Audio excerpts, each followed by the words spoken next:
Hello,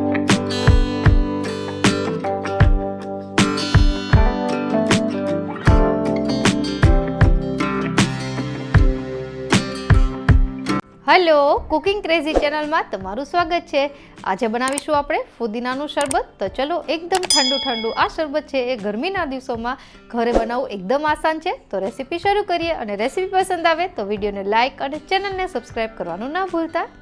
તો સૌપ્રથમ એક મિક્સર જારમાં અડધો કપ જેટલો ફ્રેશ ફુદીનો છે જેને મેં ધોઈ અને કોરો કરી લીધો છે એ નાખી દઈશું। અને ત્યારબાદ હવે આમાં બીજા સ્પાઇસીસ ઉમેરીશું। તો હાફ ટીસ્પૂન જેટલો કાળા મરીનો પાવડર, 1 ટીસ્પૂન જેટલો સંચળ પાવડર, હાફ ટીસ્પૂન જેટલું રેગ્યુલર સફેદ મીઠું, હાફ ટીસ્પૂન જેટલો આમચૂર પાવડર અને હાફ ટીસ્પૂન જેટલો શેકેલા જીરાનો પાવડર। અને હવે આપણે એક આખું લીંબુ છે એ આમાં એડ કરી દેવાનું છે।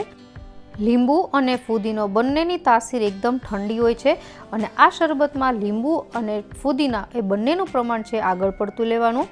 અત્યારે આપણે 2 ગ્લાસ સર્વિંગ થાય એ રીતે આપણે શરબત બનાવી રહ્યા છીએ। તો આખા લીંબુનો રસ એડ કરી દીધો છે। હવે આપણે આ બધી વસ્તુની સાથે હાફ ટેબલ સ્પૂન જેટલી ખાંડ ઉમેરીશું જે બધી જ વસ્તુને સારી રીતે બેલેન્સ કરશે। તમારી પાસે સુગર સિરપ હોય તો એ પણ ઉમેરી શકાય। હવે અહીં 7 થી 8 બરફના ટુકડા છે એ એડ કરી દેશું। હવે આપણે મિક્સર જાર બંધ કરી અને એક વખત આમનો બ્લેન્ડ કરવાનો છે, પાણીનો ઉપયોગ બિલકુલ નથી કરવાનો। તો તમે જોઈ શકો છો એકદમ બરફ છે ક્રશ થઈ ગયો છે અને આપણી એક ફુદીનાની પેસ્ટ તૈયાર થઈ ગઈ છે। હવે આપણે અહીં પાણી ઉમેરીશું અડધો કપ જેટલું અને ફરીથી એક વખત ચર્ન કરી લેશું। આમ કરવાથી પહેલાં પાણી એડ કરશો તો ફુદીનો સારી રીતે પીસાતો નથી, એટલે પાણી પહેલાં એડ ન કરવું, બરફ નાખીને જ પેસ્ટ બનાવી। તો હવે તમે જોઈ શકો છો ફુદીનાના શરબત માટે આપણી પાસે બધી જ વસ્તુ તૈયાર છે। હવે આપણે એને સર્વ કરીએ। તો સર્વિંગ માટે પહેલાં 2 ગ્લાસ લીધા છે જેમાં બરફના ટુકડા ઉમેરીશું, ત્યારબાદ ફ્રેશ ફુદીનાના પત્તા અને આવા ઝીણા લીંબુના ટુકડા એડ કરી દઈશું।